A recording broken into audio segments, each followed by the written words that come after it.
ಸಖತ್ ಖಾರ ಬಣ್ಣ ಮತ್ತು ರುಚಿ ಆಚಿ ಚಿಲ್ಲಿ ಪೌಡರ್. ದರೋಡೆ ಮಾದರಿಯಲ್ಲಿ ಗಂಡನ ಕೊಲೆಗೆ ಸ್ಕೆಚ್ ಹಾಕಲಾಗಿತ್ತು. ತಮ್ಮನ ಜೊತೆಗೂಡಿ ಅಮಾಯಕ ಪತಿಯ ಪ್ರಾಣವನ್ನೇ ತೆಗೆದಿದ್ದಾಳೆ ಪತ್ನಿ. ಮೈಸೂರಿನ ನಂಜನಗೂಡಿನಲ್ಲಿ ನಡೆದಿರುವಂತಹ ಘಟನೆ. ಯಾವ ರೀತಿಯಾಗಿ ಕೊಲೆಗೆ ಸ್ಕೆಚ್ ಹಾಕಿದ್ರು, ಅದು ಕೂಡ ದರೋಡೆ ಮಾದರಿಯಲ್ಲಿ ಗಂಡನ ಕೊಲೆಗೆ ಸ್ಕೆಚ್ ಹಾಕಿದ್ದು ಹೆಂಡತಿ. ತಮ್ಮನ ಜೊತೆಗೂಡಿ ಅಮಾಯಕ ಪತಿಯ ಪ್ರಾಣವನ್ನ ಪತ್ನಿ ತೆಗೆದು ಬಿಟ್ಟಿದ್ದಾಳೆ. ಮೈಸೂರಿನ ನಂಜನಗೂಡಿನಲ್ಲಿ ನಡೆದಿರುವಂತಹ ಘಟನೆ. ಡ್ರ್ಯಾಗರ್ನಿಂದ ಇರಿದು ಕೊಲೆಗೆ ಯತ್ನಿಸಿದ್ದ ಹಂತಕರು. ಮೈಸೂರಿನ ಆಸ್ಪತ್ರೆಯಲ್ಲಿ ಚಿಕಿತ್ಸೆಯನ್ನ ಪಡಿತಾ ಇದ್ದಂತ ರಾಜೇಂದ್ರ ಚಿಕಿತ್ಸೆ ಫಲಕಾರಿಯಾಗದೆ ಸಾವನ್ನಪ್ಪಿದ್ದಾರೆ ಎನ್ನುವಂಥದ್ದು ಗೊತ್ತಾಗ್ತಾ ಇದೆ.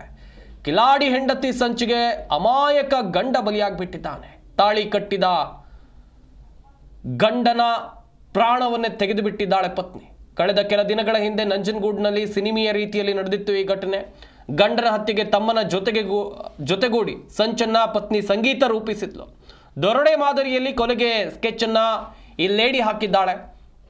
ಡ್ರ್ಯಾಗರ್ನಿಂದ ಇರಿದು ಕೊಲೆಗೆ ಯತ್ನಿಸಿದ್ದ ಹಂತಕರು.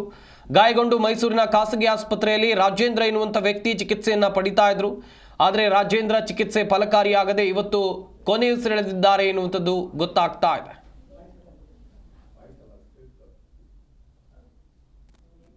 ಎರಡು 2025ರಂದು ಉಳ್ಳಳ್ಳಿ ಠಾಣೆಗೆ ಒಬ್ಬರು ಮಾದಪ್ಪನವರು ಬರ್ತಾರೆ. ಮಾದಪ್ಪನವರು ಬಂದು ತನ್ನ ತಮ್ಮನಾದ ವೀರಣ್ಣ ಅವರ ಹೆಂಡತಿ ಶಿವಮ್ಮ ಅವರು ಕುತ್ತಿಗೆಗೆ ಸೀರೆ ಸುತ್ತಿ ಸಾಯಿಸಿದ್ದಾರೆ ಅಂತ ಅನ್ನೋ ಬಗ್ಗೆ ಒಂದು ಪ್ರಕರಣವನ್ನು ದಾಖಲು ಮಾಡಿಸ್ತಾರೆ.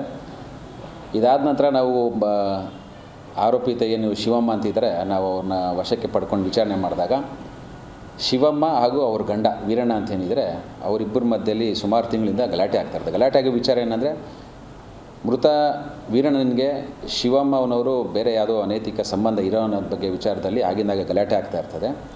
ಘಟನೆ ನಡೆದ ದಿವಸ ಕೂಡ ಇವರಿಬ್ಬರು ಗಲಾಟೆ ಮಾಡ್ಕೊತಾ ಇರ್ತಾರೆ. ಗಲಾಟೆ ಮಾಡ್ತಾ ಇರೋ ಸಂದರ್ಭದಲ್ಲಿ ಅಕ್ಕಪಕ್ಕದವರೆಲ್ಲ ಬಂದು ಅವ್ರನ್ನ ಬಿಡ್ಸೋಕ್ಕೆ ಪ್ರಯತ್ನ ಪಡ್ತಾರೆ. ಆದರೂ ಕೂಡ ಗಲಾಟೆ ಮಾಡ್ಕೊಂಡು ಮನೆಯೊಳಗೆ ಹೋಗಿ ಇನ್ನೂ ಗಲಾಟೆ ನಡೀತಾ ಇರ್ತದೆ.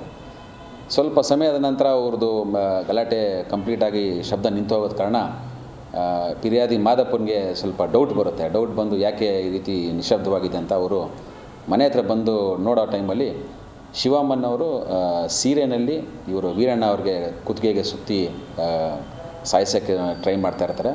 ನಂತರ ಇವರು ನೋಡಿದ ತಕ್ಷಣ ಅವರಲ್ಲಿಂದ ಪರಾರಿ ಆಗ್ತಾರೆ. ಸೊ ಈ ಆಧಾರದ ಮೇಲೆ ಅವರು ನಮಗೆ ಒಂದು ಪ್ರಕರಣ ಕೊಡ್ತಾರೆ. ನಂತರ ಶಿವವನ್ನು ದಸ್ತಗಿರಿ ಮಾಡ್ತೀರಿ. ದಸ್ತಗಿರಿ ಮಾಡಿದ ಅವ್ರ ತಪ್ಪನ್ನು ಒಪ್ಕೊಂಡಿದ್ದಾರೆ.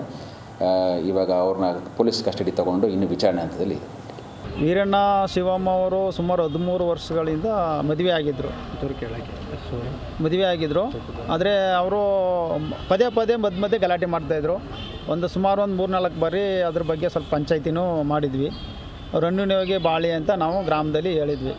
ಆದರೆ ಇತ್ತೀಚೆಗೆ ಅವರು ಸ್ವಲ್ಪ ಅವ್ರ ಜಗಳ ವಿಕೋಪ ಹೋಗಿ 8ನೇ ತಾರೀಕು ರಾತ್ರಿ ಸುಮಾರು 9:30 ಗಂಟೆ ಸಮಯದಲ್ಲಿ ಅವಳು ಜೋರಾಗಿ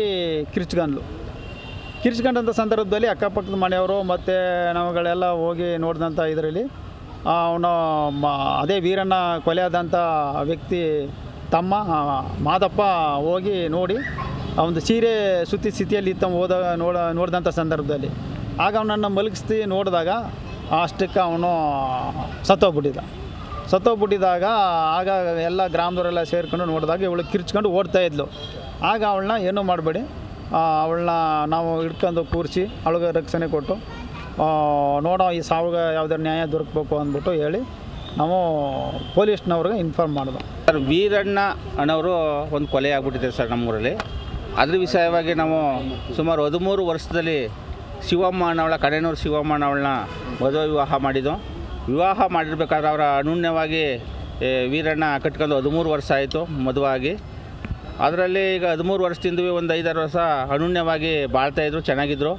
ಇತ್ತೀಚೆಗೆ ಅವ್ರಿಗೂ ವೀರಣ್ಣಗೂ ಒಂದು ಸ್ವಲ್ಪ